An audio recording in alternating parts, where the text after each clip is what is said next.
The city's museum had just experienced a restless night. In the mountains near Basuka, two figures dressed in black walked silently side by side. They were Canis and Arin, who had just stolen the precious core. The two of them entered a mysterious room, where in the center stood a sparkling glass coffin. In Canis's hand was the Korath trophy they had just acquired. He bowed respectfully, his voice low. Master, we have obtained the final ingredient. Inside the coffin lay the Great Mage Axen, a name that commanded respect from anyone. Canis carefully placed the core into a delicate mechanism and whispered, with this ingredient, Master will regain the reputation of a great mage. Arin stood beside him, nervously swallowing, his eyes betraying his tension. As the core was placed in the correct spot, a deafening explosion rang out, as if trying to tear apart the space itself. Canis and Arin quickly raised their hands to shield their faces, their instincts protecting them from the blinding light. As the dust gradually settled, Canis's face lit up with overwhelming joy, as though he had just witnessed the greatest miracle of his life. A thin, bony hand reached out from the coffin, gripping the edge as if trying to hold on to life. Axen's hoarse voice echoed in the cold room. It's been 40 years. Finally, I can meet again. Arin trembled, kneeling in the corner of the room, his eyes filled with terror. Axen growled, each word grating through his teeth. The bastard who stole my power. Canis looked up, his face beaming with joy. Master! But Axen did not respond. His eyes were full of tears as he gazed up at the ceiling, then suddenly roared with hatred. Alpheas Mirhi, you traitor! 40 years ago, in a terrifying fire, Axen's cries of resentment tore through the night amidst the blazing inferno. No! He screamed, his voice breaking with pain and rage. I won't accept this. This research doesn't belong to you alone. I've poured my heart, my whole life into it. Axen screamed in madness. Alpheas, how could you betray me like this? Alpheas stood there, silently turning his back on Axen, his shadow faint in the firelight. Amidst the roaring flames, he paused for a moment, then slowly spoke, his voice calm but cold. Why? Slowly, Alpheas turned around, his sharp gaze meeting Axen's amidst the raging inferno. Alpheas's eyes were filled with tears, but the smile on his lips was insane, savage. Amidst the raging flames, he laughed loudly, his voice as cold as ice. This research! Before he could finish, Alpheas turned his back, walking away without hesitation, leaving Axen in the line between life and death. Axen's desperate scream echoed, tearing at the heart. Alpheas! The fierce flames began licking at his clothes, each piece of fabric burning and smoking. Soon, the fire engulfed Axen, pulling him into an inescapable nightmare. Axen struggled wildly, but it was all in vain. Fate had already been sealed, and he would be buried in the sea of fire. Now, as he was revived, Axen looked down at his hands. The scars from the burns were still there, a vivid reminder of the painful death from 40 years ago. His voice grew low, filled with hatred. 40 years to recover. He clenched his fists, his knuckles cracking. Axen's eyes flared with intense, killing intent, and he ground out each word, as though engraving the grudge into his soul. Alpheas Mirhi, do you think you can live in peace after betraying me? On the highest throne, he stood there, his figure radiating a terrifying aura like a storm about to rise. Axen sat proudly on the throne, his overwhelming aura dominating the room. Below, Arin and Canis knelt respectfully, their heads bowed low before their master. Arin, trembling, spoke, Master, thanks to you, we are still alive today. We have been granted immense power. Please command these humble lives of ours. Canis beside him nodded earnestly, his eyes full of admiration. Axen glanced at his two disciples, his gaze cold but betraying a hint of satisfaction. His voice was deep as he spoke, I will place my trust in you. His gaze lingered on Arin's fearful face before moving to Canis. His voice, hoarse yet dignified, rang out, My beloved disciples, listen carefully. He carefully instructed, You must be extremely cautious. Alpheas was once blinded by greed. He is willing to kill to achieve his goals. He is a mad killer. At the same time, in Alpheas's study, the thunder rumbled loudly outside and bolts of lightning ripped through the night sky, as if signaling that a great storm was about to descend.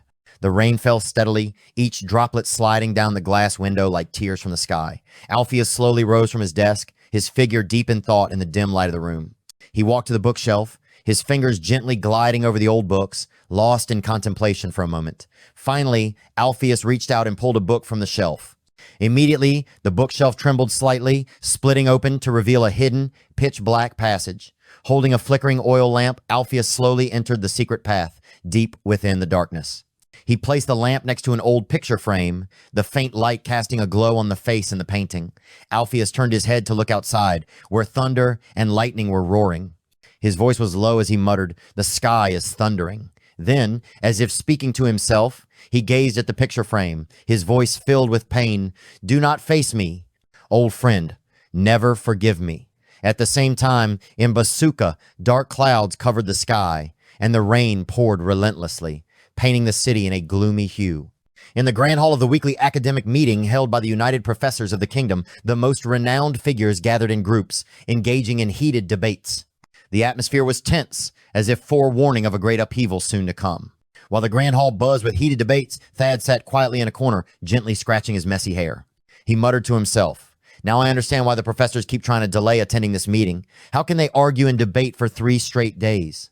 Thad's face was pale, his dark circled eyes clearly showing signs of exhaustion. Inside, he felt like shouting, "I just want to go home." Thad was at this academic meeting as a representative of the Alpheas Magic Academy. Looking at the crowd gathered, he couldn't help but think, they truly are impressive. Although the official debate had long since ended, the group continued discussing passionately, even as the night grew late. Holding a glass of wine, Thad's cheeks flushed, though not entirely from the alcohol. He was lost in thought. Thad quietly thought to himself, "The only reason I'm still sitting here is to have a chance to speak with her." His gaze silently turned toward Reyna, who was standing in the middle of the crowd, radiant and drawing all eyes to her. Thad silently called her name in his mind, Reyna. He mentally reviewed her standout traits, as if painting a perfect portrait in his mind. Reyna, one of the 99 greatest painters, as well as a royal pianist, the beloved student of melodies. Thad cast a quick glance at Reyna, his mind wandering, I never expected her to stay so calm, not even the slightest discomfort despite being surrounded by so many people. Meanwhile, I can't even get a chance to talk to her. If only I had even half of her confidence. Lost in thought, Thad was suddenly jolted when Reyna turned around, her gaze unintentionally meeting his. In that moment, their eyes locked, and Thad froze, his heart pounding wildly. He spat out the sip of wine he had just taken, panicking and thinking to himself, what's going on? Is she looking at me? No way. Before he could regain his composure, Reyna smiled and stepped toward him, her voice gentle as she spoke. It's a pleasure to meet you, Professor Thad. What a surprise. Thad stammered, his voice faltering. Huh? You? How did you know who I am? Reyna smiled brightly, her eyes sparkling. Of course, you're the professor from Alpheas Magic Academy, right? She even surprised him by inviting him, if you ever have the chance, you should visit the Ogent estate in Crease. Hearing Reyna invite him to her house, Thad was flustered, his face turning bright red. He stumbled over his words, oh, really? But inside, he was overjoyed, his heart almost bursting with excitement, silently cheering, oh my God, I can't believe I'm talking to her. Could it be that she also? At this thought, Thad's face turned as red as a tomato, his mind drifting into a romantic fantasy. He and Reyna having a wedding full of happiness, and later, having children. He would gently ask, what should we name our child? And Reyna would smile and reply, how's Shirone been lately? The answer came as a sudden blow, like a hammer falling from the sky. Thad froze, his mouth hanging open. Huh? Like a thunderclap in clear skies, he cursed inwardly, damn it. The name Shirone Ariane flashed in Thad's mind like a lightning bolt. He immediately remembered it was a name he had particularly noticed during the entrance ceremony because the boy lived at the Ogent household. Realizing this, Thad broke into a cold sweat, thinking to himself, so, it's a parent-teacher meeting? Instinctively, he flipped the professor's switch, immediately adopting the demeanor of a gentleman. Thad adjusted his posture, his voice refined. You've entrusted us with an exceptionally talented student. Shirone is the pride of the academy. Upon hearing Thad praise Shirone, Reyna's face lit up, her eyes sparkling. Oh, really? I'm so glad to hear that. Does he have many friends? Thad nodded proudly, his face beaming with satisfaction. He's popular with both the boys and the girls. Even the upperclassmen respect him. I even feel a bit envious. He laughed heartily, then as if remembering something, added, oh, that's right. The kid has a girlfriend too. She's also quite popular among the students. When Thad mentioned Shirone having a girlfriend, Reyna froze for a moment, her expression darkening slightly. Thad quickly added, trying to salvage the situation, oh, but he's studying really hard, so you don't need to worry. Reyna forced a smile, but her voice revealed clear dissatisfaction. So, he's doing really well, huh? That's good to hear. It was then that Thad realized he had spoken out of turn. He hurriedly asked, his voice hesitant, do you want me to pass any message to him? If you do, I'll... Before he could finish his sentence, Reyna cut him off, her tone light but firm. It's fine. I'm just happy to know he's doing well. Seeing Reyna's expression suddenly change, Thad panicked and quickly reassured her. Don't worry. It's not bragging, but Alpheas Magic Academy is a wonderful school, officially recognized by the kingdom. We'll do everything we can to take care of Shirone, so please, rest assured. Thad spoke with such enthusiasm and sincerity that Raina was momentarily surprised, her eyes showing curiosity as she looked at him. Raina smiled gently, her eyes warm like the morning sun. Thank you so much. Please take care of Shirone. That smile made Thad feel lost, his heart drowning in the irresistible sweetness. After a few seconds of hesitation, Thad gathered all his courage, his voice trembling yet full of determination. Meeting you today, it feels like fate. Would you like to come back to Crease with me tomorrow? I'd also love to invite you to lunch. Raina joyfully nodded, her eyes sparkling. Oh, that sounds wonderful. She added, but I have to attend a performance in Basuka, Thad boldly suggested. I wonder if I could come watch. Raina smiled, nodding. I would be honored if you came. In Thad's heart, joy exploded, and he silently cheered, This is amazing. But then, Raina's expression shifted to a slight concern, her voice softening. Honestly, I'm a little worried because of the recent events in the capital. There might be fewer people attending. Thad asked kindly, What event are you talking about? Raina replied, her voice slightly hesitant. Well, the most recent one. Her brows furrowed slightly as she continued. The royal prison was attacked, and a Class B prisoner escaped. The culprit is a dark mage, but their identity is still unknown. She sighed. Because of that, the capital is currently under martial law. Hearing this, Thad's face darkened, his lips pressed tightly together. Did you just say, who? Sweat dotted his forehead as his voice broke. A dark mage? He quickly asked, trying to stay calm, Can you tell me more about this? Raina thought for a moment.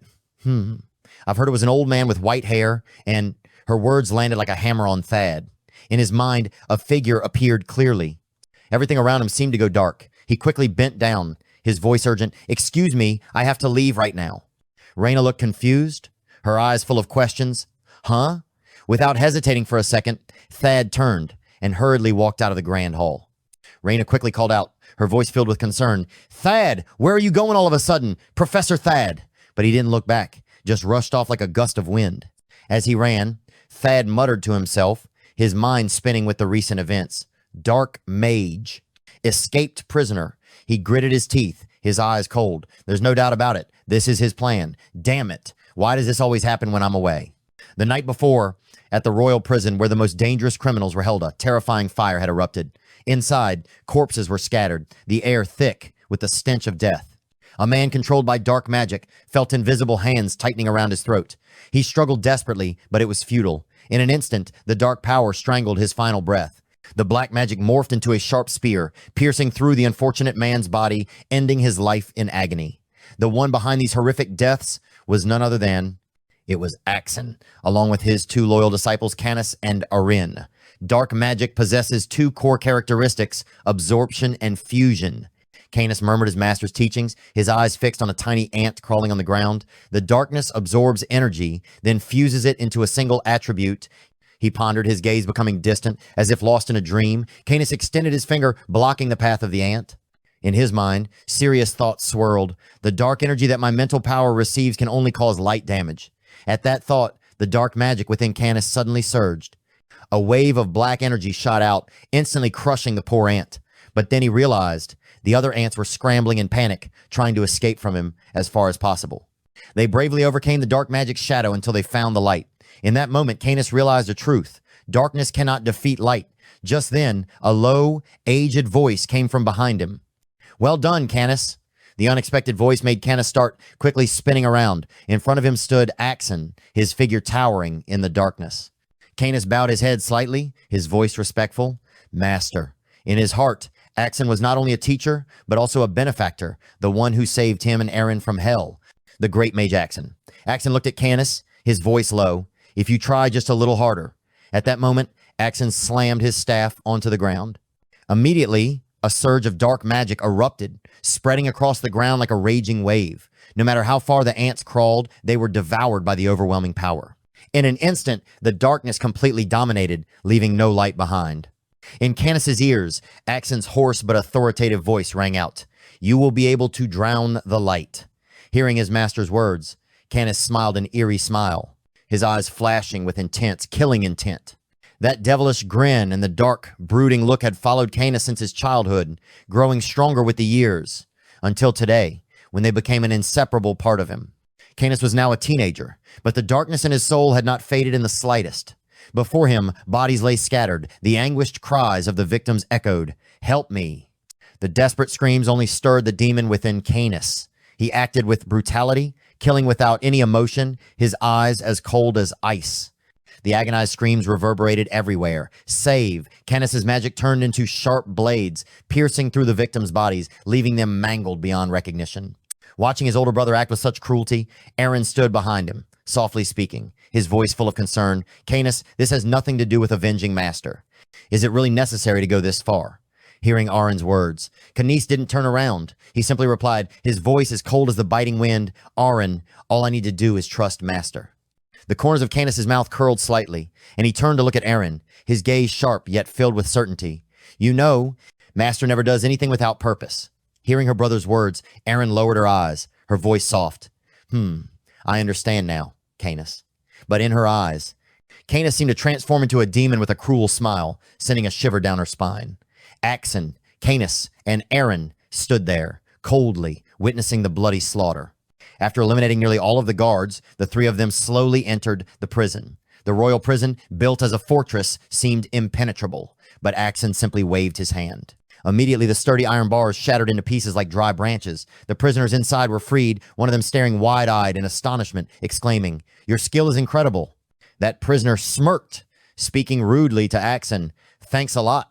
"Are you a mage?" The prisoner looked at Axen, followed by Canis and Arin, sneering mockingly. "Why are you bringing children with you? Planning a little outing?" He extended his filthy hand, arrogantly introducing himself. "A pleasure to meet you. I'm Nightcat Kraken. You know me, don't you?" Axen glanced at Kraken's dirty hand with contempt. He clicked his tongue, but suddenly Axen's eyes became cold, and a murderous aura began to radiate fiercely from him. His voice dropped, each word like the edge of a blade. "Finally, I step into the field myself, and yet all I see are nothing but little pests." Hearing Axen's insult, the prisoners immediately lost control, yelling in fury, "What? That old man dares to call us pests?" Unaware of their place, they charged forward aggressively, growling, "So what if you're a mage? We'll crush you with sheer numbers. Get him." But before they could even reach Axen, the space around them suddenly darkened, as if the darkness was swallowing everything whole. The prisoners panicked, huddling together, their voices trembling. "Huh? Why is it suddenly so dark? I can't see anything." One of them screamed, his voice faltering, "Hey, I think the walls are closing in on us." Indeed, the two walls began to move, slowly tightening, crushing the prisoners caught in the middle. Within moments, horrific screams echoed, filled with desperation and agony. "What? Is this for real? Do something. Damn it. Run. Stop pushing. I can't escape. Damn it." The horrific scene was so overwhelming that Arin bit her lip tightly, lowering her head, too afraid to look further. The prisoner's blood splattered, staining the entire space in red. After a moment of suffocating silence, from the corner of the room, a figure in chains sat quietly. Axen's voice broke the silence, cold and distant. "It's all part of the plan," he emphasized, his gaze sharp. "You've hidden yourself very well." The figure in chains furrowed his brow, staring at Axen, then clicked his tongue. "Ch." Both of Lucas's hands were tightly shackled with iron chains, and on his shoulder, a vibrant tattoo of a South American parrot stood out. Realizing that Axen had discovered him, he stopped trying to hide. Lucas stepped forward slowly, muttering, "Oh no, caught, you crazy people. Why are you slaughtering everyone here?" Canis and Arin stared coldly at him, their eyes unwavering. Axen silently observed, as if trying to peer into Lucas's very soul. Lucas spoke, his voice laced with provocation. "Are you planning to go against the kingdom?" When Axen did not respond, Lucas smirked and sneered. "Seems like that's the case, huh?" Arin and Canis's faces briefly tightened with tension. Suddenly, Lucas leaped into the air, his eyes flashing with killing intent, charging straight for Axen. He swung his iron mace, aiming directly at him. But Axen remained still, unflinching, as if the threat was non-existent. Lucas was briefly stunned, thinking, "I can hardly touch him." The mace suddenly froze mid-air, as if held by an invisible force. Lucas was shocked. He couldn't sense any magical energy coming from Axen. Lucas felt something strange, as if his attack had been swallowed by an invisible force. He thought to himself, "Who is this old man?" Just then, Axen's low voice echoed, "You've passed." Lucas laughed, bewildered. "What are you talking about? I haven't applied for anything with you." But Axen didn't answer. He simply turned and began to walk away. Suddenly, a surge of magic shot toward Lucas. In a panic, he raised his hand to defend himself, cursing inwardly, "Damn it, I'm done for." However, Axen's magic wasn't aimed to take his life. Instead, it shattered the chains binding Lucas, freeing him in the blink of an eye. Axen's voice rang out enchanting and full of meaning. Money is your weakness. He stared directly at Lucas and proposed, I'll offer you a job that will make you a lot of money. Are you interested? Lucas smirked, a wicked smile spreading across his face. Now you understand me? Canis silently observed Lucas, his gaze involuntarily revealing his discomfort, as if he only wanted to tear him apart. Outside, the rain poured down like a waterfall, each droplet striking the ground with force. A carriage swayed through the steady rain, and Thad sat inside, restless and unable to stay still. He shouted urgently, his voice filled with impatience, Can't you go any faster? Hurry up. I've already given you all the gold coins I have. The driver turned around looking troubled. No matter how fast I go, it won't be until tomorrow morning at the earliest that we'll reach Crease. Hearing this, Thad grew frustrated. Gritting his teeth, slamming his hand against the side of the carriage, cursing, Damn it.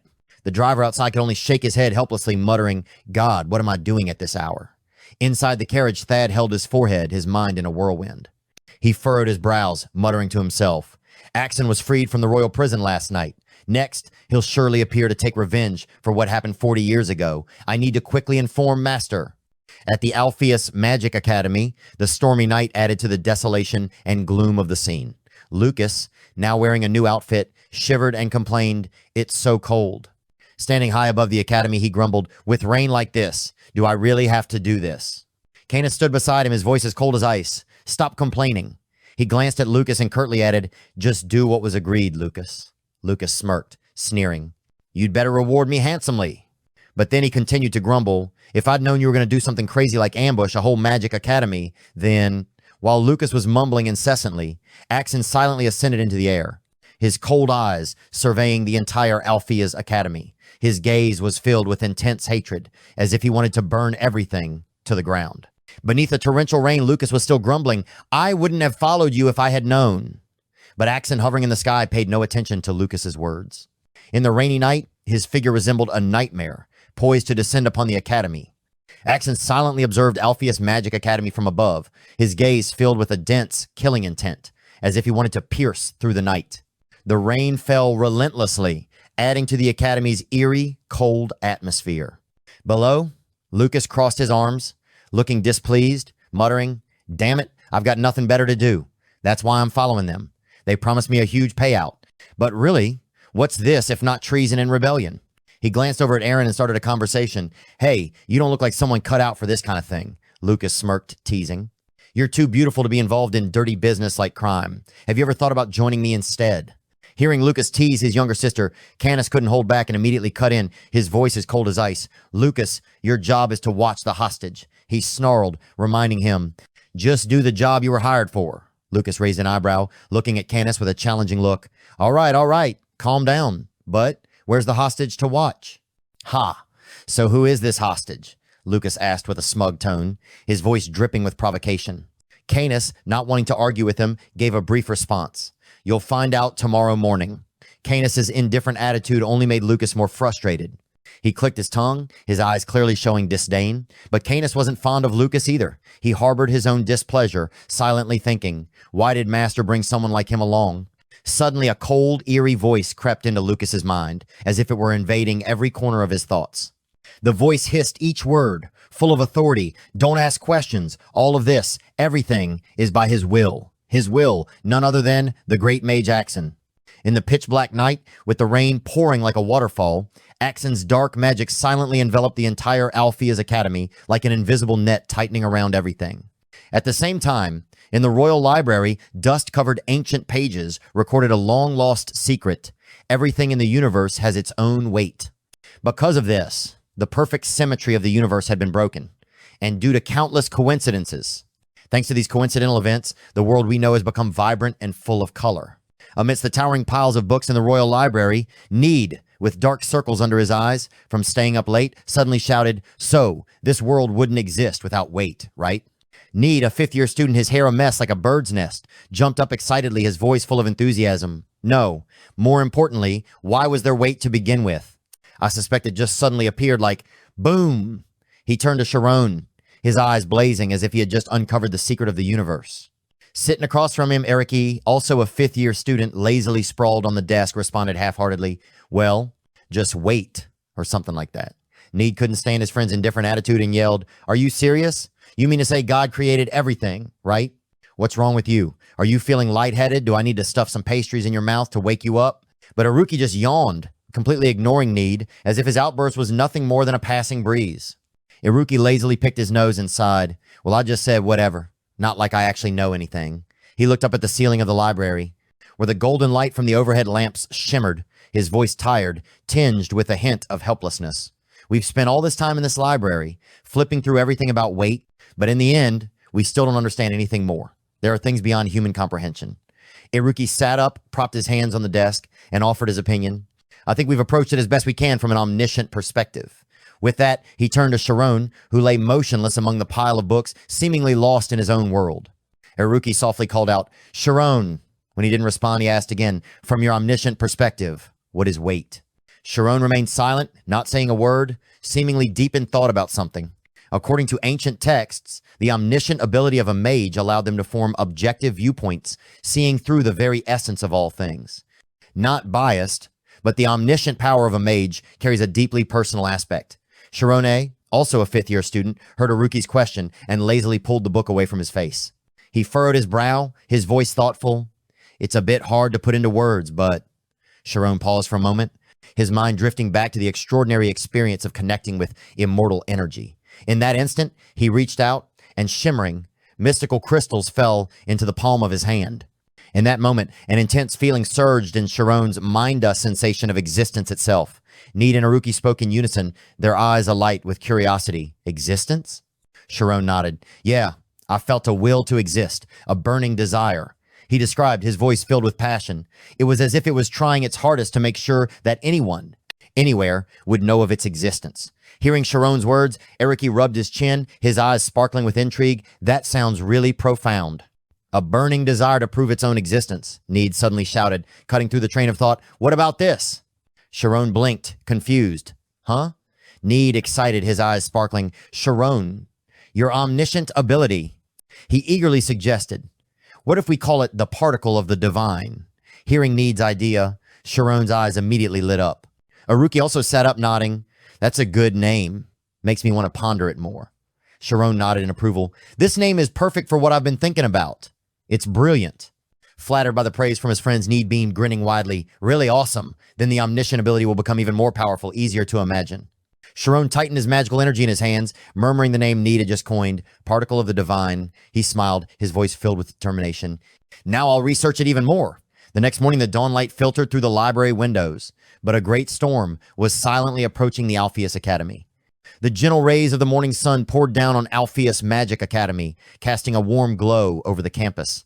Need, Shirone, and Haruki walked together, the fresh morning air unable to shake off their sluggishness. Need, with his hands clasped behind his head, walked grumbling. Highs, I can't believe our break ended like this. Haruki shot him a glance, his voice mocking. The suspension you call a vacation? Shirone, walking beside them, furrowed his brow and asked, you guys haven't forgotten our promise from yesterday, right? At the mention of the bold promise from the previous day, Need and Haruki's faces darkened. They exchanged a worried glance before speaking in unison, their voices trembling. For us to graduate together, Need needs to make it to fourth year this time. Shirone, anxious, said firmly, it's only been one day. Need and Haruki looked at each other, their eyes welling up with tears as they imagined the worst-case scenario. Need, voice cracking, said, what if I have to stay in fifth year alone? Haruki added, his voice faltering. And what if I'm the only one left behind? Haruki shrugged, teasing, Shirone, it wouldn't be so bad if you stayed another year, right? Shirone pouted, firing back. Hey, both of your grades are higher than mine. I'm the one in the most danger here. Need jumped in, his voice excited. Today's the last day. Do you guys want to stop by the research room? Shirone raised his hand and shook his head. I need to go somewhere first. You two can go ahead. Haruki raised an eyebrow. Make sure you come afterward.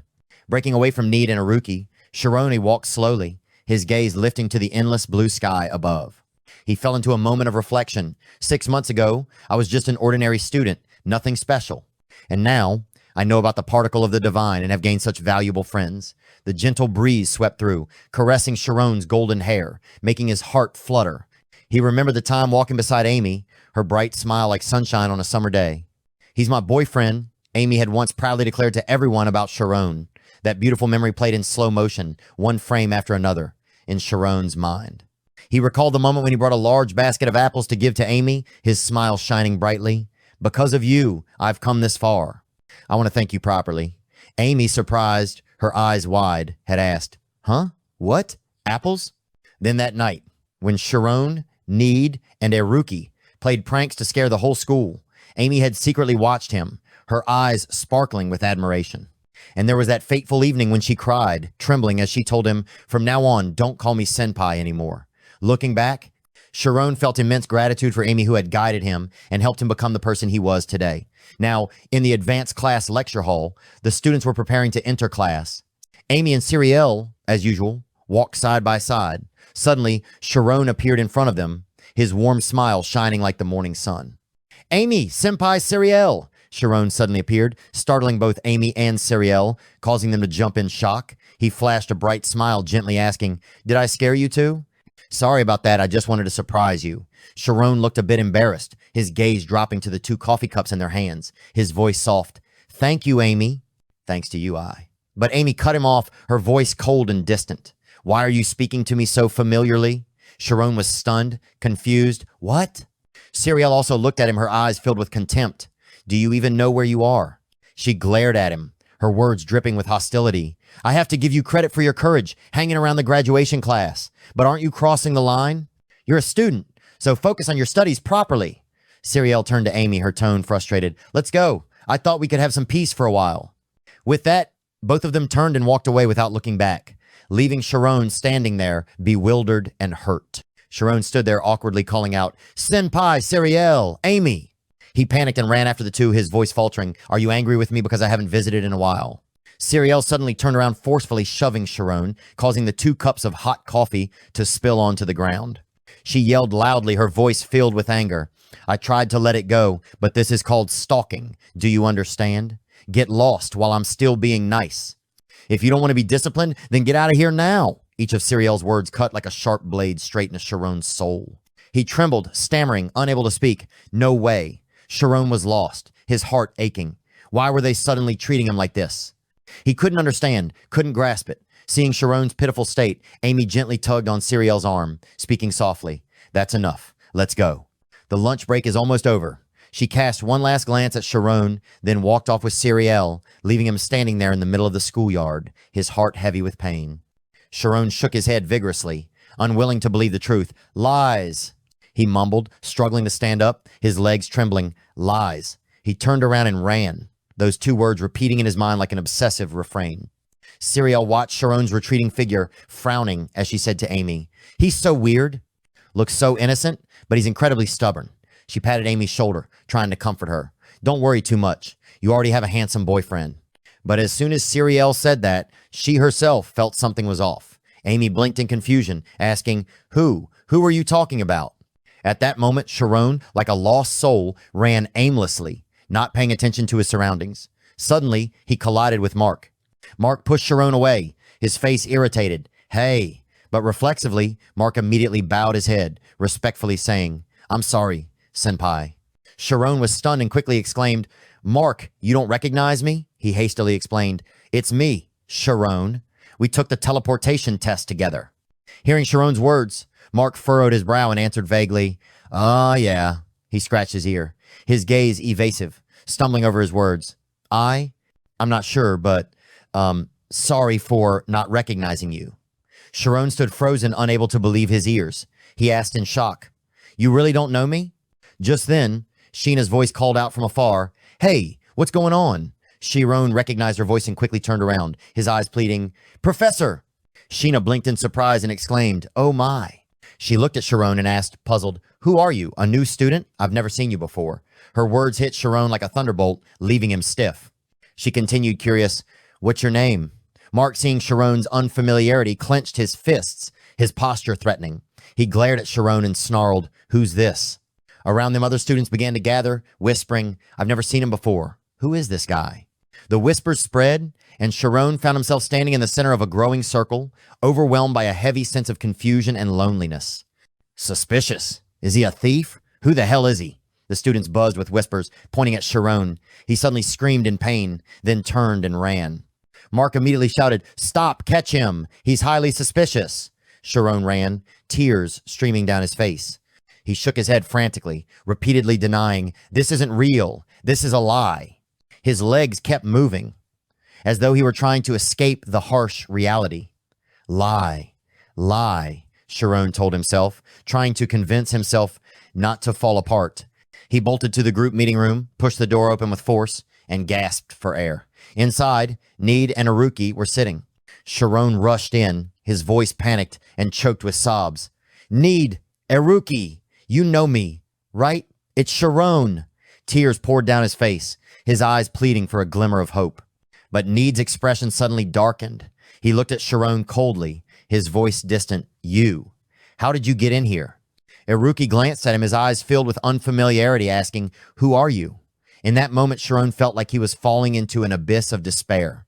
A thought flashed through his mind, cold and terrifying, like a blade slicing through his soul. "Is it that from the very beginning I never existed in this school?" Shirone thought to himself, his heart feeling like it was shattering. "Is this all just a dream?" He stood there, lost, his gaze aimlessly wandering around the room. Need, sitting behind the desk, stared at Shirone coldly and asked, "Wait a second, how does an outsider know the key to Esther?" His question struck like a sharp blade, piercing through Shirone. "Did another research group send you? Who are you?" Shirone broke down in tears, sobbing uncontrollably. He didn't know what to do, as even his closest friends didn't remember who he was. He himself began to doubt, was his existence just an illusion? Suddenly, Need and Aruki exchanged a strange smile. Then, both of them burst into laughter, as if they couldn't hold it in any longer. Aruki clutched his stomach, laughing while putting on a mischievous grin. "I can't take it anymore." Need laughed so hard he was in tears, pointing at Shirone. "Look at your face." Need turned to Aruki, still laughing nonstop, and asked, "What do you think? Is this enough of a joke?" "Can you hear me?" Need tried to suppress his laughter, turning to mock Shirone. "Oh my, look at you." But in that moment, Shirone suddenly collapsed to his knees, his voice trembling, barely audible. "Do you two remember me?"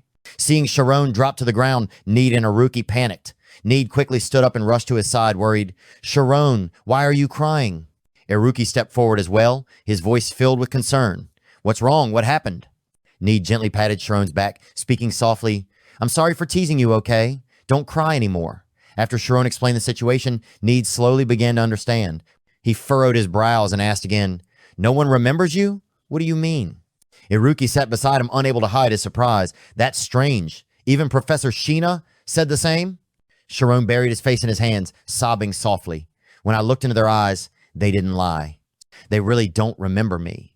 His voice faltered, and the pain and confusion seemed to drown his soul. Need sat up straight and suggested, maybe we should go outside and check it out." Shirone quickly stopped him, his voice panicked. "Wait, what if when we go outside, both of you forget me too?" The thought of Need and Aruki not remembering him made Shirone lower his head, tears streaming down his face. "If that happens, I wouldn't know what to do anymore." Aruki suddenly brightened, an idea sparking in his mind. What if we write a symbol?" Without hesitation, he grabbed a pen and wrote on the back of Need's hand. "If memory is lost, the person with the star symbol is your friend." After finishing, Aruki closed Need's fist, revealing the shimmering star symbol on his hand. Need smiled confidently. "This way, even if we forget, we'll still recognize each other. If anything about memory loss comes to mind, just report it immediately." Aruki nodded, his voice firm. "All right, now let's go check outside." Before long, the three of them, Need, Shirone, and Aruki, had returned to the grounds of Alpheas Magic Academy. They walked carefully, each step cautious as they observed everything around them. From the outside, the academy appeared peaceful, but a faint sense of unease was creeping into their hearts. Alpheas Magic Academy still maintained its dignified, noble appearance as always, but today, an odd feeling seemed to envelop the entire space.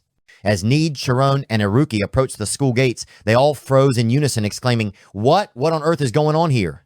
In the courtyard, all the students had gathered into a large crowd, their faces grim, as if something was haunting them. Need widened his eyes and muttered, "This scene is even stranger than what Shirone described." Aruki, curious, frowned. "What are they doing?" Need suggested, "Let's get closer and see." Shirone quickly stopped him, his voice filled with concern. "Wait, what if we get close and end up like them?" Aruki shook his head, reasoning, "The chances of that are really low. You've interacted directly with them and you're fine, right?" Shirone nodded, seeing the logic. "Yeah, I guess it'll be fine." Just then, Need suddenly called out, "Hey, Gaber, where are you going?" Hearing the call, Gaber looked up, his vacant eyes staring at Need as if he were being controlled by an invisible force. Gaber looked confused, his voice trembling. Huh? Do you know me? Need stepped closer, startled. Of course I know you. Come on, where are you going? Gaber's eyes widened, his face filled with panic. Suddenly, he grabbed Need by the shoulders, screaming, Tell me, who am I? What is that sound I've been hearing? Gaber clutched his head, writhing in agony, yelling, I can't hear anything. Need, panicked, pressed. Gaber, what are you hearing right now? Hey! Iruki stood next to them, carefully observing Gaber. He pulled Shirone's hand, whispering, Hey, I think he doesn't realize the sound he's hearing is his own voice. Gaber continued screaming, out of control, as if losing his mind. Iruki frowned, analyzing. And now, he's probably even forgotten his language. Gaber screamed loudly, tears and snot streaming down his face. Ah! Iruki looked at Shirone and concluded, Right now, he's losing his memories. Suddenly, a cold, chilling air enveloped the entire courtyard, as if the darkness was slowly consuming everything. Suddenly, Gaber went silent, and Shirone, stunned, exclaimed, Huh, it stopped. He looked around, tears welling up as he saw that the other students were just like Gaber, vacant. Lifeless eyes. They moved like puppets, their steps in perfect sync, all marching out of the academy. It wasn't just the students. Even the professors had fallen into the same state, as if they were being controlled by some invisible force. One by one, they were led into the dense, dark forest. In the shadows of the forest, Arin, dressed in a black cloak, was waiting. She turned around, her voice cold. I've gathered all of them, Canis. Arin gave a quick glance, signaling. Canis nodded silently, deep in thought, without saying a word. Lucas, standing nearby, exhaled and mocked. That's pretty terrifying. He crossed his arms, watching the students under control, smirking. They're all like zombies, now unable to think, but still alive. Lucas smirked, his voice laced with malice. So, I can do whatever I want with them, right? He stepped closer to Amy, teasing her with a mocking tone. Well, who would have thought that in this backwater place there'd be such a beautiful girl? How about we? Canis immediately interrupted, his voice as cold as ice. Lucas. He stared at the man with sharp eyes, his words dripping with lethal intent. If you dare ruin Master's grand plan with your filthy tricks, I will kill you. Lucas shrugged, feigning boredom. You're too harsh. I'm just joking. What's the problem? Canis's voice grew even colder, repeating his warning. If you ignore my words again, I'll kill you on the spot. Lucas squinted, his anger flaring up inside him. He thought to himself, this arrogant brat. A seed of hatred began to sprout, and Lucas muttered inwardly, I can't stand him. I want to kill him right now. Lucas muttered to himself, his eyes gleaming with cunning, but I'm not stupid enough to confront a mage in their own soul domain. I'll kill you the moment you let your guard down. His hand rested lightly on Amy's shoulder, and he clicked his tongue in mock regret. Then, Lucas turned around, pretending to concede to Canis. Fine. Anyway, I wasn't paid to do these things. Seeing Lucas stop his antics, Canis coldly turned away. The students, like soulless puppets, continued their march deeper into the forest under the control of Arin and Canis. From behind a nearby tree, Need whispered to Shirone and Iruki, They're the ones behind this. Should we stop them? Iruki shook his head decisively. Number, Need, surprised, turned to ask, Why? Iruki slowly explained, his voice thoughtful. Memory manipulation magic is incredibly complex, and they've applied it to over 500 people. Whoever is behind this is not someone ordinary. We need to be careful. Iruki spoke gravely, his expression darkening, not to mention those 500 people are all exceptionally intelligent students. He continued analyzing, pointing out the disadvantages of directly confronting Canis and Arin. They've spent their entire lives honing their minds at Alpheas Magic Academy, alongside professors like Professor Shina Level 6 Mage. They're no ordinary opponents. Need shuddered, his voice trembling. So that means, Shirone, terrified, continued, their mage is stronger than even those people? Iruki nodded, confirming. Exactly. Stronger than we can possibly imagine. He suggested carefully, we should track their trail now. If we wait until things get even more dangerous, it'll be too late to intervene. Suddenly, Shirone spoke up, his voice full of worry. Not here. Need stared at him, confused. Huh? Shirone exclaimed, his eyes lighting up as if he had just realized something. The headmaster and Professor Etella. Neither of them is here. At the same time, in a small house deep in the forest, Etella sat in meditation, sweat beading on her forehead. Her brows were tightly furrowed, as if she were facing an ominous premonition. Suddenly, there was a strange noise from the roof. A flock of crows flapped their wings, scattering and breaking the silence. Etella opened her eyes wide, her breath quickening, a sense of unease rising within her. She wondered, what's going on? Thousands of demons, all in one night? A pigeon flew past the porch. Etella pushed up her glasses, muttering, not only that, It's past class time, yet no one has come to find me. Could it be? Unable to sit still, she quickly stood up and rushed out of the house. When she reached Alpheas Magic Academy, Etella froze in shock at the sight before her. Oh my God. There was not a single person in sight. She looked around, panic flooding her. How is this possible? No one is in the academy. Suddenly, Etella stopped. From a distance, Thad rushed toward her, panting heavily, drenched in sweat, as if he had been running nonstop to deliver urgent news. Thad rushed up, breathless, exclaiming, "Professor Etella, thank goodness you're all right." Realizing it was Thad, Etella quickly asked, "Professor Thad, what's going on?" Thad gasped for air, delivering the grim news. "An attack! The academy has been attacked!" He continued in panic. "Professor Etella, we've been hit by dark magic." Etella immediately understood, her eyes sharp with focus. So that means the sudden increase in demons last night was, as they ran together, Thad briefly explained, it affected the entire academy. Even the gatekeepers had their memories wiped. He stopped, his voice growing serious. "Professor Etella, the one behind all of this is Axen, the great mage who brought disaster to this world a long time ago." At the mention of Axen's name, Etella froze, her heart tightening. If it's a great mage like him. Thad nodded, confirming, "That's right." He continued, his voice heavy. "They are third-rank mages. Once a mage reaches third rank, they are honored as a great mage." He explained, "A mage's rank is determined by their achievements and reputation. As far as I know, slaying a monster horde can bring in 500 achievement points. Being invited by the Emperor grants 100 reputation points. To rise from rank 10 to rank 9 requires 1,000 points, but to ascend from rank 4 to rank 3, the required points are..." Thad paused, his gaze somber. "Compared to Alpheas Mirhi, who is currently rank 4 Axen, a third-rank great mage is in an entirely different league, 280 million points." He emphasized, "Axen is a monumental figure. With his powerful dark magic alone, he reached rank 3 by the previous century. He is an unparalleled and terrifying individual." Hearing about Axen's extraordinary achievements, Etella furrowed her brows and asked Thad in confusion, "Why would someone like him target our academy?" As a 6th-rank mage, Etella possessed formidable power, and Thad, also a 6th-rank mage, was no less talented. But when he heard her question, Thad hesitated for a moment, stammering, "That," he wondered, conflicted inside. Should I tell her the truth? Looking at the bewildered expression on her face, Thad truly felt unsure of how to handle the situation.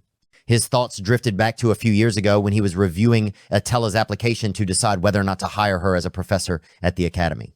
At that time, Alpheas had been stunned and had exclaimed, "A bishop from the Cassi order?" He looked up at Etella, his voice filled with astonishment. "A bishop, the protector of the 12 holy relics, the most powerful person in the order within this kingdom, is also a 6th-rank mage?" Alpheas looked at Etella, his gaze full of suspicion. "Why would someone like you, a powerful bishop, want to become a teacher at this academy?" Etella sat upright, her voice sincere. "Because I want to live according to the teachings of Bishop Dung Cassis, be like salt and light." She stood up, her eyes shining with conviction, and explained, "At other academies, they only focus on training mages to become the strongest. But here, you, Headmaster Alpheas, respect the autonomy of the students, teaching them to take responsibility for their own power." With a bright smile, Etella stated frankly, "I truly respect and support your ideals. That's why I wanted to come to this academy." Etella's spirit and passion left a deep impression on Thad. Now, as he reflected on that moment, he couldn't help but feel a fierce internal struggle, wondering whether he should reveal the truth about the connection between Axen and the academy to her. Finally, Thad made up his mind, his voice low. "Professor Etella." He chose his words carefully. "I hope you remain calm when you hear this. Axen was once the teacher of Headmaster Alpheas." Etella froze in shock at Thad's revelation, standing still. She closed her eyes, took a deep breath to steady herself, and slowly opened her eyes, her tone composed but firm. "I understand." Etella stood tall, declaring resolutely, "No matter who they are, anyone who dares to harm the students of this academy must be punished. We must protect them." A brilliant blue light radiated from Etella, causing Thad to gasp in astonishment. "Professor Etella!" Etella gazed into the distance, her eyes sharp. The students are heading towards the mountain range. Before her eyes, the image of the deep forest unfolded. She exclaimed, "The mountain range! They're heading to the uncrossable bridge." Etella continued observing, her voice urgent. "I see 3 people leading the group of students." She paused, squinting her eyes. "Wait, there are 3 others following them." Recognizing the familiar uniforms, Etella was startled. "Shirone, one of them is Shirone."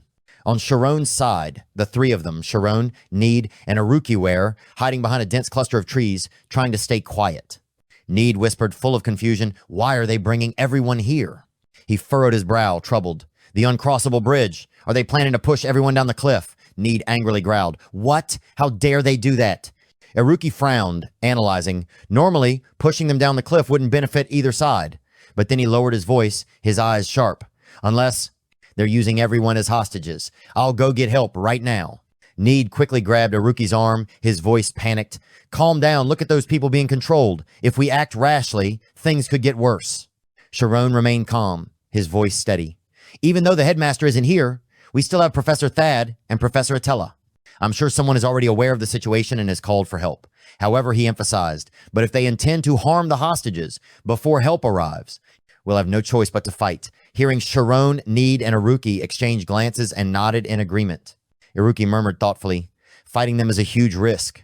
The difference in numbers is too obvious. Need sighed, feeling helpless. There's no other option.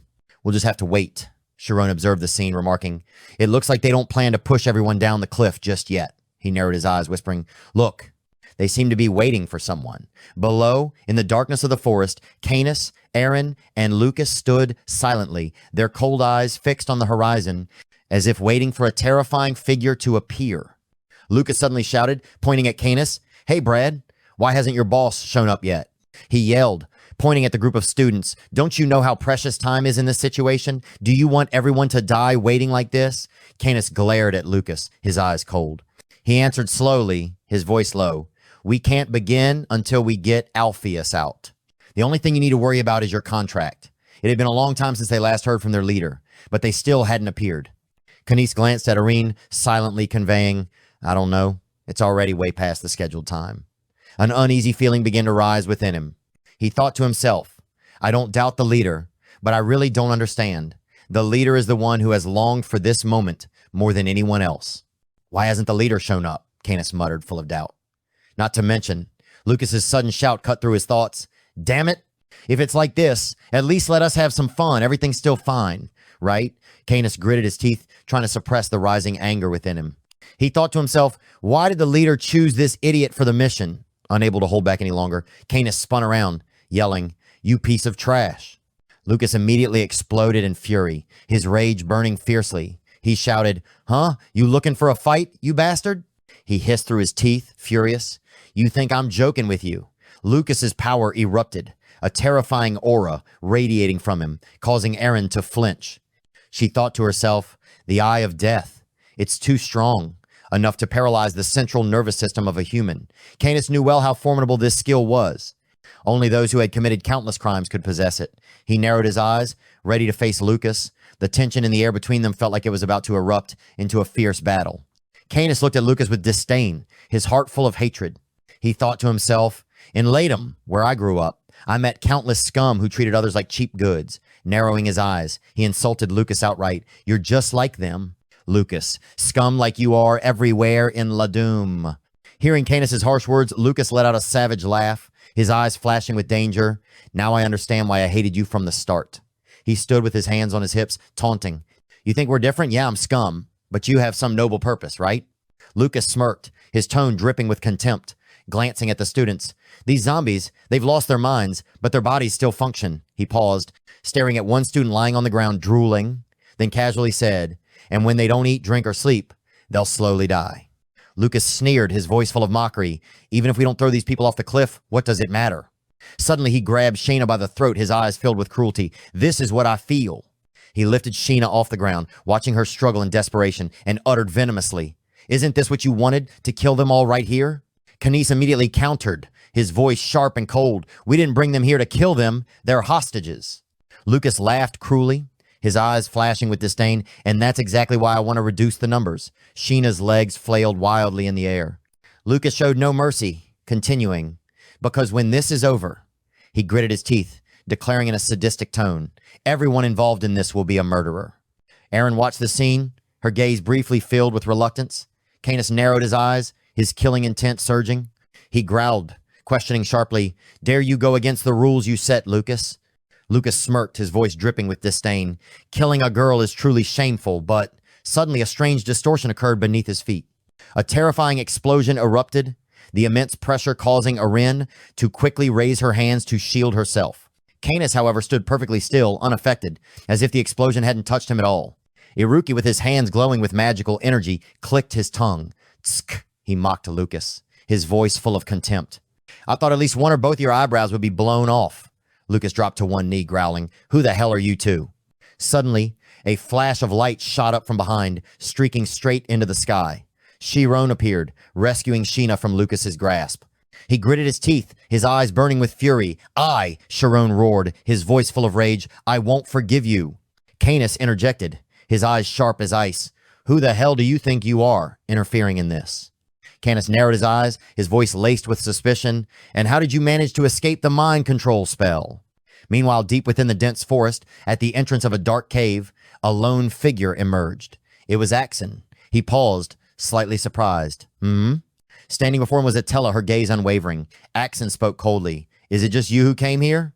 Elsewhere, Thad whispered to Etella, we should leave the hostage situation to the kids. They're smart, they'll buy us more time. After a brief moment of hesitation, Etella nodded. All right, what about us?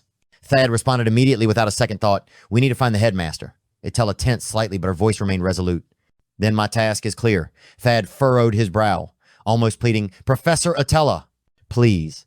Her task was to face Axen directly, dark mage, whose power exceeded all imagination. Through magic, Etella quickly discovered Axen's hiding place, a dark cave deep within the ancient forest. Thad's words still echoed in her mind, find Axen. As Etella arrived, Axen slowly emerged, his voice low and measured. Are you the nun? Etella bowed respectfully, her tone formal. Bishop of the Cassis Order, Etella. It is an honor to meet a legend like you. Upon hearing Etella's introduction, Axen was momentarily taken aback. Bishop? He silently assessed her, his sharp gaze scrutinizing. The fact that she was able to break through the black hole and stand here already proves she's a true practitioner of the path. But a bishop?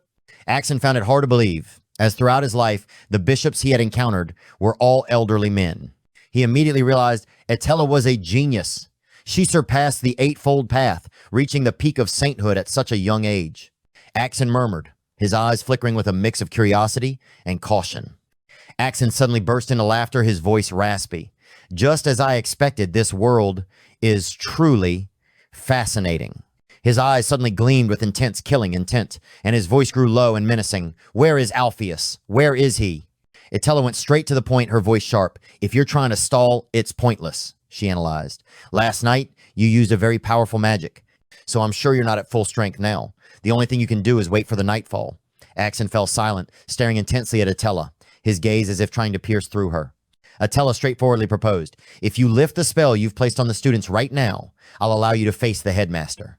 The corners of Axen's mouth curled into a smile, and he broke into wild laughter as though he had just heard the funniest joke in the world. He mocked, you think I'm stalling for time? With those words, a chilling wave of energy exploded.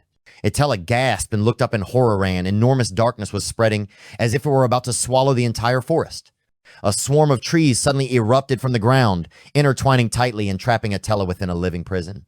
Axen's voice echoed, mocking, fool, it would be a shame to kill you. He coldly cursed, but die anyway.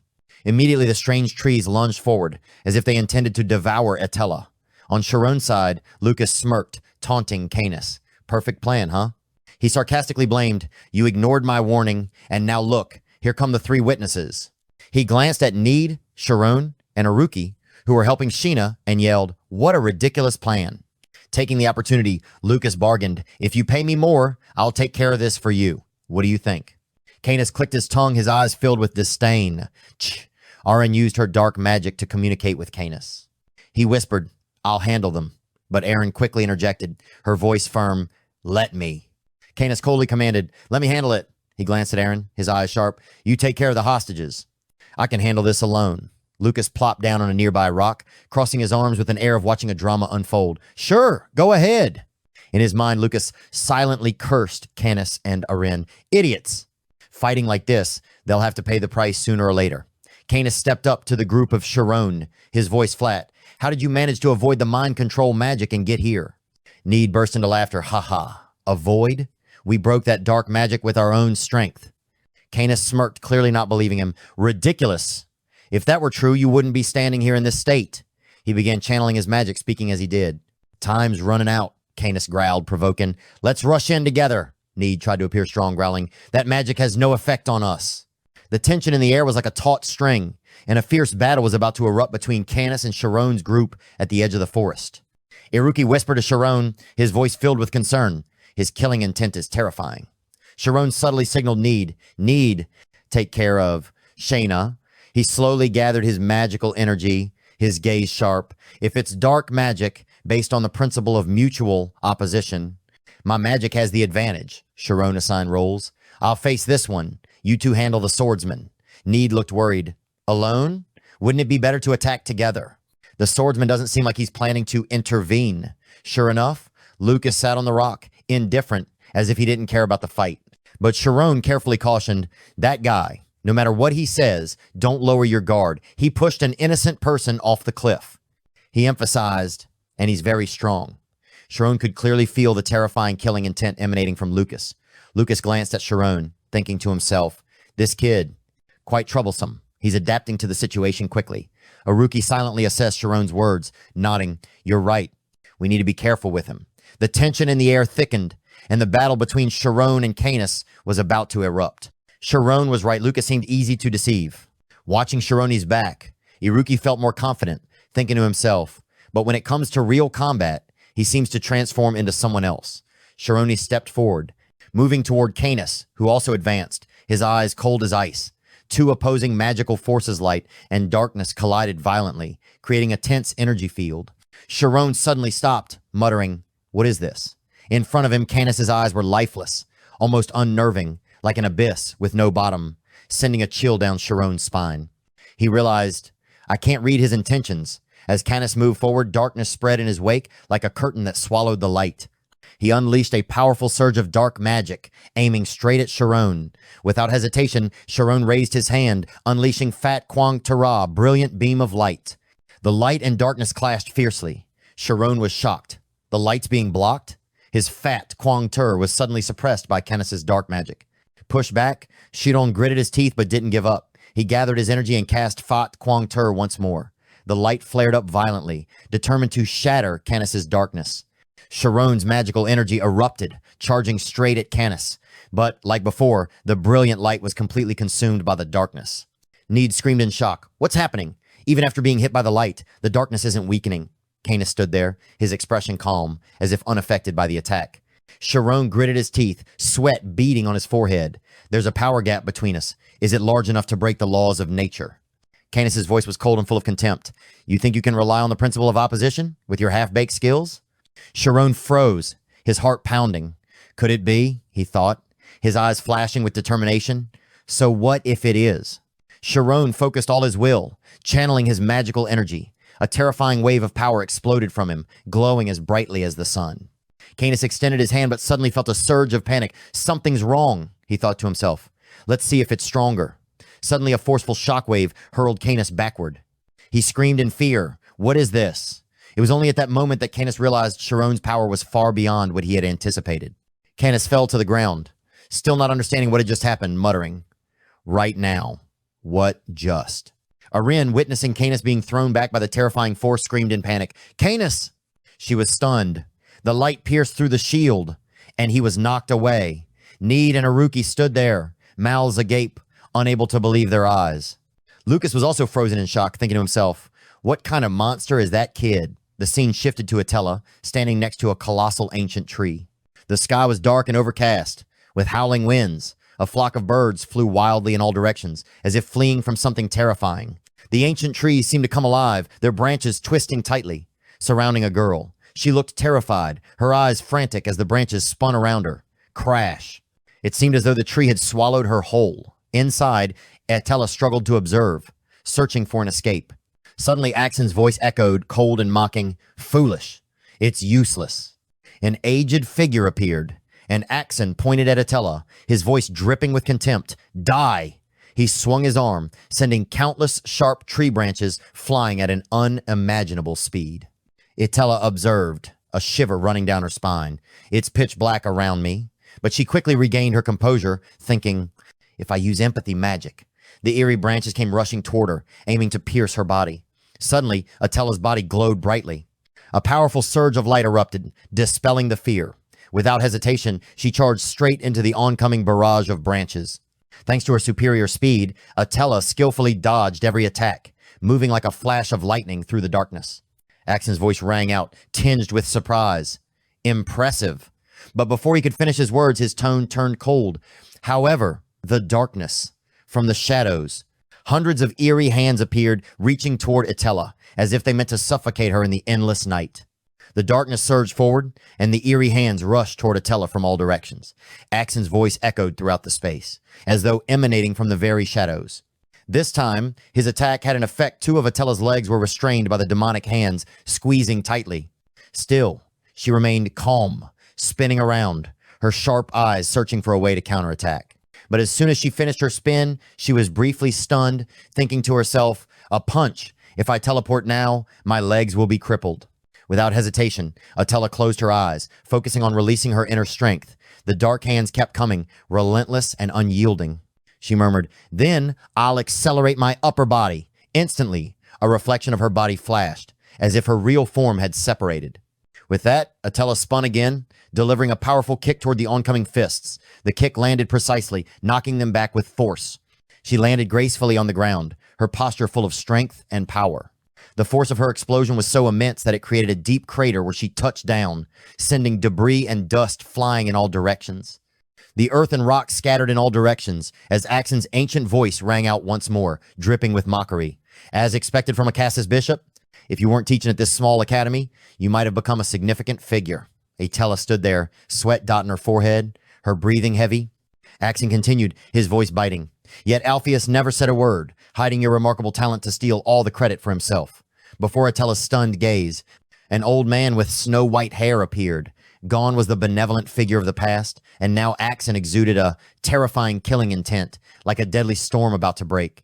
Etella screamed, her voice full of fury. "What do you want?" In the end, suddenly a surge of darkness erupted from the ground, charging directly at her. Caught off guard, Etella had no time to react, and the attack landed, sending her tumbling backward. Axen stood motionless, his gaze cold and unwavering. From the darkness, thousands of dark punches rose up, all aimed at Etella, as if they sought to crush her in an instant. Đang ướm nhìn cảnh tượng kinh hoàng qua đôi mắt Etella, tôi cảm nhận hàng ngàn cú đấm hắc ám đang lao về phía cô ấy. Tôi đang chiêm ngưỡng cảnh tượng kinh hoàng này qua ánh mắt của Etella, nơi hàng ngàn cú đấm hắc ám lao về phía cô ấy. Ánh mắt Etella phản chiếu nỗi kinh hoàng. Hàng ngàn cú đấm hắc ám lao tới nhanh chóng, đang chứng kiến cảnh tượng kinh hoàng qua đôi mắt Etella, nơi hàng ngàn cú đấm hắc ám đang lao về phía cô ấy cực kỳ nhanh chóng. Tôi đang chiêm ngưỡng đôi mắt Etella, nơi phản chiếu cảnh tượng kinh hoàng với hàng ngàn cú đấm hắc ám nhanh chóng lao tới. Đang quan sát cảnh tượng qua đôi mắt Etella, nơi hàng ngàn cú đấm hắc ám sượt qua không khí. Tôi nhận thấy tốc độ của chúng cực kỳ nhanh chóng. Qua ánh mắt của Etella, tôi đang cảm nhận và phản hồi lại cảnh tượng kinh hoàng với hàng ngàn cú đấm hắc ám đang lao về phía cô ấy. Đang quan sát, tôi thấy ánh mắt Etella phản chiếu cảnh tượng kinh hoàng khi hàng ngàn cú đấm hắc ám lao về phía cô ấy với tốc độ nhanh chóng. Nhận xét lại cảnh tượng kinh hoàng qua đôi mắt Etella, tôi đang làm rõ các yếu tố như tốc độ, cường độ và tác động của hàng ngàn cú đấm hắc ám đang lao về phía cô ấy. Ánh mắt Etella phản chiếu cảnh tượng kinh hoàng với hàng ngàn cú đấm hắc ám lao vun vút về phía cô, tạo nên một tình huống căng thẳng và đầy kịch tính. Hoàn thành. Etella's eyes reflected the horrifying scene, thousands of dark punches racing toward her, as if they aimed to tear everything apart. She gritted her teeth, preparing to face the storm of darkness. Meanwhile, in an ancient castle, a frantic voice echoed, "Master!" In the headmaster's office at Alpheas Academy of Magic, Thad, the young man with golden hair, was desperately searching and shouting, "Master!" He thought to himself, filled with concern. He must be nearby. Suddenly, Thad remembered a detail. I heard the master build a secret chamber in the headmaster's office. But where is it? He fumbled around the room, his eyes scanning every corner. Out of nowhere, a book appeared before him, the cover pitch black, with strange words inscribed, "Gaze into the darkness." Thad touched it, and a hidden mechanism activated, revealing the entrance to the secret chamber. Entering the pitch-dark room, Thad quickly placed the oil lamp on the table, its flickering light illuminating the stillness. "Master!"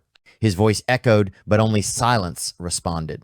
He continued his search, his eyes gliding over a nearby bookshelf. Suddenly, Thad froze, his face filled with astonishment as if he had just discovered something incredibly significant, making his heart race. Before Thad stood a painting of a beautiful girl with black hair, a purple flower in her hair, captivating in her elegance. He stared at it absent-mindedly, thinking, this person, Perhaps she is. As he was lost in thought, a voice suddenly rang out, "Who's there?" Thad spun around quickly. "Master, you're safe." An old man with white hair and a long beard stepped forward, but his expression darkened. "Master? I don't think I know you." Thad was stunned, his heart filled with fear. What's happening? Has he lost his memory? He thought to himself, but then realized something strange. He's not like the others. The master hasn't completely lost his memory. The old man placed a hand on his chin, stroking his beard, deep in thought. Lost my memory, or have I come to the future? Suddenly, he panicked, pulling at his hair in frustration. Oh no, I can't believe I've become this old. Where's my handsome 18-year-old face? Thad stood by, bewildered. 18 years old? He gaped, unsure how to respond to his master's strange words. Thad was in panic, his face ashen, thinking to himself, 40 years of the master's memories. Have they really disappeared? Alpheas, once known for his youthful arrogance, continued to inquire, his tone filled with curiosity. What exactly happened to me? Thad answered truthfully, Master, you were struck by a dark magic that caused memory loss. Not only that, but the safety of the students and professors is also... Before Thad could finish, Alpheas interrupted, his gaze sharp and cold. No, I didn't ask about that. Thad was confused. Huh? Alpheas placed his hand on his chin, his face taking on an ominous expression. What about my work? What happened to that? Thad stammered. Master, you are the headmaster of one of the 5 most prestigious academies in the kingdom, the Alpheas Academy of Magic. You not only respect your students, but also the staff within the academy. Upon hearing this, Alpheas burst into loud laughter, mocking, I became a teacher. Really? Alpheas stared in disbelief, as if unable to comprehend. Respect, too? He asked again, his voice full of suspicion. Really? Thad helplessly nodded, about to confirm, but before he could finish his sentence, Alpheas suddenly grabbed him by the collar and lifted him off the ground. Thad, terrified, stammered, Master, you're in rank 4 now. Upon hearing this, Alpheas flew into a rage, his face turning bright red, veins bulging on his neck, his eyes bulging as he growled. What? Rank 4? He shouted, his voice booming like thunder. Rank 4? A genius like me, the greatest on the continent, and I'm only rank 4? In his fury, he turned and punched the bookshelf with a force that sent books flying everywhere, scattering across the room. Not rank 1? How pathetic. He continued to rant, his voice echoing like crashing waves. I, a genius, ended up as a headmaster and kept that annoying woman's portrait in my room? Thad stood frozen behind him, his eyes wide in shock, unable to believe the chaotic scene before him. In his mind, he trembled. Master, how did it come to this? Alpheas ripped the painting off the wall and hurled it to the ground, the sound of the wooden frame shattering, echoing through the still room. Thad stood frozen in fear, his face pale as ash. Alpheas turned toward him, his rage still burning fiercely, growling, That person! If you're truly my student, you should know how to use the light purification spell. Restore my memories right now. I need to know what this fool has been doing for 40 years. Thad was struck silent, his voice trembling. Master, would you consider not reviewing the memories? His eyes welled up with tears, on the verge of crying, as the room was filled with chaos books, scattered, pieces of the shattered painting lying still on the floor. Alpheas glared at Thad, his voice threatening. If you're my student and you're this weak, I'll disown you. I, Alpheas the Great, am afraid of my own past? His rage flared up even more, his gaze burning with fury. Thad trembled, stuttering, yes. In his heart, Thad thought heavily, when someone has to relive painful memories twice, can Master really bear it? Thad trembled, filled with worry. Will Master's personality change? I fear. I fear that the Alpheas of old may never return. Now, all I can do is place my trust in him. He gently placed his hand on Alpheas' head, his voice tinged with concern. I will use the light purification spell to remove the dark magic sealing your memories. After that, everything depends on you, Master. Alpheas sat in the chair, eyes closed, his voice calm yet authoritative. Someone like you worried about me? Just do your work properly. Thad, lost in thought, felt the weight in his heart. Not to mention, those were the 40 most terrifying years of Master's life. Suddenly, a voice echoed through the space. Master Alpheas! Master Alpheas! Before him, images of beautiful girls appeared, their smiles radiant like flowers. One of them spoke, her voice filled with admiration. How are you so smart, Master? Another chimed in, her eyes sparkling. Master Alpheas, tell us more. The vibrant scene seemed to pull Thad into an ancient memory of Alpheas, where he had once been the center of admiration, but it also concealed dark secrets. Alpheas raised his cup to his lips, taking a sip, his voice warm and comforting. My ladies, do not worry. This night will last forever. The young man with golden hair smiled, his eyes glimmering with confidence. Before his eyes, a desolate city appeared, ruined and dark. It was a place where even the smallest mistake could cost a life the battlefield. In the corner of the street, two children huddled together, trembling, comforting each other, their eyes heavy with tears, as if carrying a lifetime of sorrow. Beneath their feet, fierce flames consumed the grand skyscrapers, black smoke rising in a choking cloud. On the roof of a building, figures cloaked in robes stood silently, watching the chaotic scene below. "We must live on the battlefield," a voice echoed. "To survive, we must become sharp blades." Suddenly, the scene shifted, transforming into a majestic city where children went to school without a care, dreaming of a bright future and prestigious jobs. But the cold voice continued. "They can't compare to us. Those children, they will never understand." Arin stood there, her purple eyes vacant, as if lost in a distant place. She murmured, her voice tinged with sorrow, "That's what the master said." Under the faint light of the forest, Shirone stood tall, his golden hair glowing and his sea blue eyes shining brightly, his posture proud as though he had just cast a powerful spell. Not far from him, under the roots of an ancient tree, Canis trembled, kneeling with a pale face as if he had just encountered something terrifying. He muttered, his voice shaky, "I unleashed the dark skin." Almost instinctively, Canis thought to himself, his heart still pounding, if I had been just a second slower, what would have happened? Suddenly a strange voice echoed, mysterious and low. "You're in a difficult situation, Canis." But Canis didn't seem surprised. He remained calm, though his breath was heavy. "What just hit me?" The voice answered, slow, yet filled with meaning. "Wait. You were absorbed by a source of light that carries weight." Canis clutched his chest in pain, his eyes filled with confusion. What the hell is this? How can light have weight? He gritted his teeth, staring at Shirone, who still stood there, his magical energy radiating like an undying flame, as if he had just unleashed a surge of power directly at him, shattering all defenses. The mysterious voice responded, its tone deep and full of hidden meaning. "There's an intermediary that can convert light energy into something with mass." "It's entirely possible." Canis's face darkened, his voice full of skepticism. "You must be joking. I've never heard of such a thing." The voice fell silent for a moment, as if pondering, then suddenly spoke again. "Of course, that brat has figured it out." Canis scowled, growling, "Sorry for hurting you, but I'm just speaking the truth. That kid is strong and very special. The way he casts magic is unlike any student at the academy." The voice continued to ramble on, while Canis put on his hood, preparing to move forward. But before the voice could finish, he interjected, his tone resolute. "I'm the one who must win, right?" The voice chuckled in satisfaction. "Of course." Canis began to walk, his murderous intent flaring up. Darkness spread around him, swirling like a storm, engulfing everything, ready to devour anyone foolish enough to stand in his way. A girl screamed in astonishment. "Canis!" Iruki, his face darkened, growled, "That bastard!" Canis stepped forward, his face full of provocation. "You still managed to take that spell? Must be disappointing, huh?" He calmly walked toward the arena, his voice dripping with mockery. "So, this is all you have left? I think this match will be interesting." Shirone, his gaze ominous, heard Canis continue. "Let me enjoy this a little longer." Shirone furrowed his brow, confused. "Enjoy? You're holding hostages, and yet you call this a fight?" As he spoke, his hand formed a brilliant sphere of light, shimmering with power. On the other side, Canis summoned a wave of darkness, the shadows swirling around him like a suit of armor. He sneered, "Your spell doesn't work on me anymore." Shirone charged at Canis, shouting, "Then try this."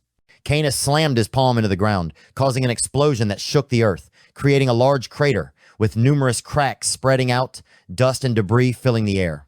The tension was suffocating, as the battle between light and darkness erupted violently. The dark shadows of Canis clashed fiercely against the warm rays of Shirone's light. The two magical forces collided violently, creating a deafening explosion that reverberated through the air. Shirone briefly froze in shock, muttering, "The same technique?" Without hesitation, he soared into the air, summoning 3 radiant beams of light that shot down toward Canis like divine blades. The crowd below watched in stunned silence, their eyes wide with awe and fear at the spectacle. The two combatants were like beasts locked in a primal struggle, fighting for their lives. An old man standing nearby, his face tense and shaking, thought to himself, "Spells are divided into 2 types, those that can be dodged and those that can't, with those flashing beams. I need to eliminate him first." From above, Shirone observed the aftermath. The ground was riddled with craters from the power of his magic. Suddenly, a cold shiver ran down his spine. He turned sharply, his heart tightening. Canis was right behind him, his eyes cold as blades, ready to pierce through. Canis immediately launched dark beams, speeding towards Shirone. This time Shirone was hit, crashing to the ground, exclaiming in shock. What? Appearing suddenly from behind. After the blow, he struggled to rise, trying to calm himself. With the speed of light, Shirone dodged and countered, constantly moving from one spot to another. The two were like shadows, vanishing and reappearing in the blink of an eye. Below, Need yelled out, "The darkness! He's using the shadows to teleport!" In a still dimension, Canis walked with ease, as if he was free in his own world. The spectators below were abuzz, one person muttering, "Isn't that cheating?" Need and Haruki were in heated debate. Haruki frowned, saying, "He can move anywhere he wants. This is too unfair." Another person jumped in, explaining, "Not exactly. He can only move to places connected to his shadow entity. There are still limitations." In the air, Shirone and Canis continued their intense battle, light and darkness clashing violently, as if tearing the very fabric of space itself. The crowd below remained in tense silence, their eyes fixed on the battle above. Shirone, taken aback by the sudden overwhelming force of darkness, quickly adjusted his stance mid-air, trying to anticipate Canis's next move. His mind raced. How could he block that? The light he had unleashed just moments ago now seemed feeble compared to the dense black aura enveloping Canis. A chilling laugh echoed through the air, sending a cold shiver down everyone's spine. It was not the typical victory laugh, but something far more sinister, more calculated. Canis, fully cloaked in the darkness, stood untouched, his eyes gleaming with malice. "Did you really think it would be that easy, Shirone?" His voice was thick with scorn, the dark power around him intensifying. The swirling shadow seemed to pulse with life, a barrier of impenetrable blackness surrounding him like an unbreakable shield. Shirone's mind raced. This is it. He had been caught off guard by the unexpected strength of Canis's magic. The light around him flickered, struggling against the tidal wave of darkness. "Get ready, Shirone," a voice whispered through his mind. "Need." Shirone barely had time to react as he felt the weight of the situation bearing down on him. He had one shot left, one chance to end this. Determined, Shirone clenched his fist, focusing all of his remaining energy. He needed to break through this wall of darkness. As his hand glowed once again with brilliant light, the crowd below held their breath, waiting for the next move in this high-stakes battle between light and darkness. A summoned creature. Canis actually managed to summon a creature to assist this left. Shirone stunned. Alchemy or magic, no matter how talented one is, can create items or potions. But no one has yet deciphered the mystery of creating life. Biological magic, that field, is considered far beyond human imagination, shrouded in mystery and full of challenges. Shirone was even more astonished when the summoned creature not only spoke, but was frighteningly intelligent. It stood facing him, grinning widely, its voice mocking, "Am I just smart? My butt is pretty nice too, but unfortunately, I won't let you see it." Haruki and Need stood behind, mouths agape, speechless at the creature's shamelessness. Haruki muttered, "This damn thing really has no shame." Canis finally spoke up, a wicked smile spreading across his face. "Of course it's smart. This is a summoned creature with the intelligence of a grand mage." He looked at Shirone, his eyes gleaming with smugness, as if he had just played his trump card, shaking the entire battlefield. "Now, do you understand?" Canis said with a smirk. Just as he finished speaking, Shirone suddenly felt a terrifying force. He hurriedly looked up, panic rising in him. Canis scoffed. "I admit you have special magic." Suddenly, a massive column of dark magic struck down right where Shirone stood. Fortunately, he noticed just in time and leaped away narrowly, the explosion echoing loudly as debris flew in all directions. But before he could catch his breath, another attack from Canis came from behind, as fast as lightning. Shirone dodged, evading several rapid strikes, but eventually was sent flying, crashing heavily to the ground. He lay there, struggling to rise, gritting his teeth as he gathered his magical energy to counterattack. A brilliant beam of light erupted, heading straight for Canis. But Canis's dark magic immediately surged, forming a wall of shadows that blocked Shirone's attack in an instant, making the light dissipate without a trace. Canis gritted his teeth, dark magic swirling around him as he snarled, "I told you, your magic." He slammed his hand down onto the ground, and the dark energy exploded, charging straight towards Shirone, shattering his light attack as if swallowing the light into the darkness. "It's useless against me." Canis's dark power overwhelmed him, crashing down on Shirone like an unstoppable storm. Haruki and Need, seeing the situation growing increasingly dire, couldn't stand by. Need shouted, rushing forward alongside Haruki, "Shirone!" The dark strike closed in, just a few steps away from Shirone, as if it were about to consume him. Shirone stood motionless, his heart pounding, fear swelling inside him. He whispered, his voice trembling, "What should I do now?" I'm scared. Under the terrifying pressure of the darkness, Shirone felt like a small, helpless boy, face to face with imminent death. The weight of Canis's dark magic bore down on him, pushing him to the brink of collapse. The sharp claws of the summoned creature grazed Shirone's shoulder, ripping his clothes and causing fresh blood to seep out. He gritted his teeth, thinking, if I lose, everyone will die. The images of everyone flashed through his mind. Amy and Sariel, their faces filled with worry. Shayna unconscious on the ground. Vincent, his eyes bloodshot, gritting his teeth in anger. And Aruki in need, frantic, rushing to save him. But Shirone felt despair. What should I do? Canis's dark magic struck him, sending him flying, blood splattering. He struggled to rise, telling himself, I have to use everything I have to catch up to him. But his quantum light was ineffective, unable to pierce through the darkness. Shirone was confused. How do I deal with that creature? Suddenly, a flash of light sparked in his mind. The creature, in that moment with danger looming, Shirone's quantum light energy erupted violently.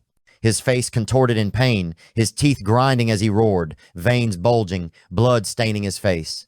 A blinding burst of light exploded, tearing through the night, as if challenging both Canis's dark power and the terrifying summoned creature. The brilliant power, like a rainbow, erupted, shattering the chains of darkness that bound Shirone. Canis stood on the ground, horrified, unable to believe his eyes, shouting, What? He bent the light? Shirone landed firmly, strong and dignified, surrounded by the radiant glow of infinite magic, sparkling like an eternal flame. Aruki in need rushed forward from behind, shouting, Shirone! Swift as lightning, Shirone raised his hand to stop his friends, his voice firm, Don't come near. He focused his light energy into his palm, the radiant light gathering, and declared, The summoned creature can't move without a source of magical power. On Canis' side, the summoned creature halted, seemingly sensing a disturbance from Shirone. Canis hesitated for a moment, his eyes filled with unease, as he saw Shirone break through his dark magic. Need, standing next to Aruki, whispered, Facing that guy, it really wears down your will. He's too terrifying. Yes, but together, united, we can defeat you, Shirone roared, facing Canis and the summoned creature. He coldly replied, Do you think I can't do it? Just now, my light struck you, which means that dark monster also has its limits. Hearing this, Canis burst into laughter, a mocking grin on his face. You mean my willpower has limits? He smirked, his eyes filled with challenge. At that moment, Shirone had gathered enough light energy in his palm, the brilliant light radiating like a small sun. He snarled, I'll have to try to find out. Canis paused for a moment, eyeing the growing light, thinking to himself, that light is bigger than before, isn't it? With the energy fully gathered, Shirone gritted his teeth, his eyes blazing with fury. He shouted, preparing to unleash a powerful strike toward Canis and the summoned creature. Between you and me, I don't know who will fall first. The light exploded, charging straight into the darkness, as if aiming to tear everything apart in this fateful showdown. Shirone poured all his strength into a powerful quantum energy strike aimed at Canis's dark summoned creature. The creature howled, trying to block the attack, but the blinding light caused it to stagger. Seeing the situation turning against them, Need shouted, Canis, retreat to the forest. It's full of darkness. Your advantage. Canis furrowed his brow, confused, and turned to the creature. What are you saying? We can deal with him. The creature sneered, its voice dripping with sarcasm. I thought you were smart, but turns out you're just a fool. He's trying to exhaust you, drain your will. Unbelievable. He's trying to throw stones at a dragon? Canis burst into laughter, mocking Shirone's plan. A foolish tactic. But there's no need to play along with him. He nodded, his eyes gleaming with cunning. Lure him into the forest. The creature growled, darkness swirling around Canis, ready to lead Shirone into a trap in the shadowy forest, where his dark magic held absolute dominance. The summoned creature, Harvest, raised itself like a shield, stopping Shirone's quantum energy strike. It and Canis were linked telepathically, quietly plotting their next move. Harvest whispered in Canis's mind, lure him into the forest. He's in a hurry. He will chase after us. Then I'll kill him. Canis nodded, his eyes gleaming with cunning. You're right. With Harvest, who has the wisdom of a master, will win. With the plan set, Canis leapt into the darkness, quickly vanishing into the shadowy forest, leaving Shirone behind. Shirone didn't hesitate, activating his light speed, darting into the forest, chasing Canis's shadow, determined to settle the score. From a distance, Aruki in Need shouted in panic, trying to stop him. Shirone, it's dangerous in the forest. It's a trap, but their calls vanished into the air. Shirone had disappeared into the forest darkness, where Canis and Harvest were waiting with their deadly trap. Shirone lao nhanh vào trong khu rừng, trái tim anh đập mạnh mẽ, Anh cảm nhận được sức mạnh của bóng tối bao quanh, nhưng không một giây do dự, ánh sáng trong anh bùng nổ, xé tan không gian u tối xung quanh. Mình không thể dừng lại, Shirone thầm nghĩ. Anh không chỉ chiến đấu với Canis và con ma vật, mà còn phải đối mặt với chính những giới hạn của bản thân.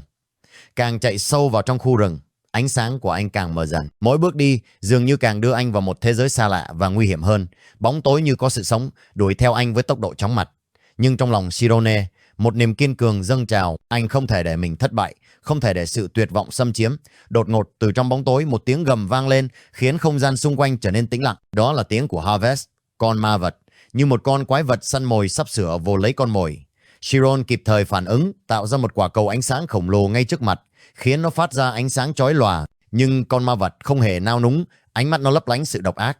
Bóng tối bủa vây, Canis cười khẩy từ phía xa, nhưng vẫn không dừng bước. Đúng như kế hoạch, hắn thì thầm, hắn đang tiến thẳng vào cạm bẫy. Sự bất cẩn sẽ là sai lầm lớn nhất của hắn. Shirone không còn con đường lui, anh không thể dừng lại, không thể ngừng chiến đấu. Anh nâng bàn tay lên, ánh sáng dồn vào lòng bàn tay, chuẩn bị cho một đòn tấn công cuối cùng. Không thể để mình thất bại. Shirone gầm lên. Mỗi lời nói của anh là sức mạnh được rút ra từ sâu thẳm tâm hồn. Anh tập trung toàn bộ quang năng lượng, cố gắng gạt bỏ mọi suy nghĩ về bóng tối. Dù có phải hy sinh mọi thứ, tôi sẽ chiến đấu đến cùng. Lúc này, một cơn bão ánh sáng bất ngờ phát ra từ cơ thể Shirone, xé toạc bóng tối và tiến thẳng về phía Canis và Harvest. Cuộc chiến chưa bao giờ căng thẳng như vậy, và một bước ngoặt quyết định đang đến gần.